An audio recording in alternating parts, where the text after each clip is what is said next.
მიმდინარე წელს რეგიონში ადგილობრივი მნიშვნელობის საავტომობილო გზებზე რეაბილიტაცია მოვლა შენახვისთვის 62,606,672 ლარი დაიხარჯა. აჭარის 5 მუნიციპალიტეტში 22 მიმართულებით ასფალტო-ბეტონის საფარი მოეწყო. აჭარის საავტომობილო გზების დეპარტამენტმა 2023 წლის მუშაობის ანგარიში წარადგინა.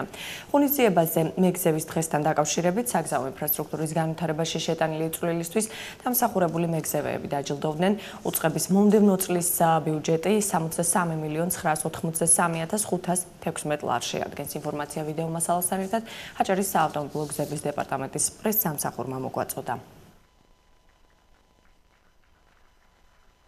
Წარვადგენთ ასევე მომდევნო წლის ბიუჯეტი 2024 წელს დაგეგმილი ინფრასტრუქტურის პროექტების შესახებ ინფორმაცია, ასევე მიმდინარე წელს დასრულებული პროექტების შესახებ ინფორმაცია გავაცანეთ მოსახლეობას და მთავრობას.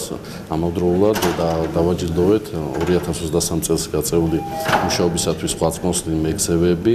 ძალიან მნიშვნელოვანი შრომა გაწეული აჭარის საავტომობილო გზების დეპარტამენტის მხრიდან.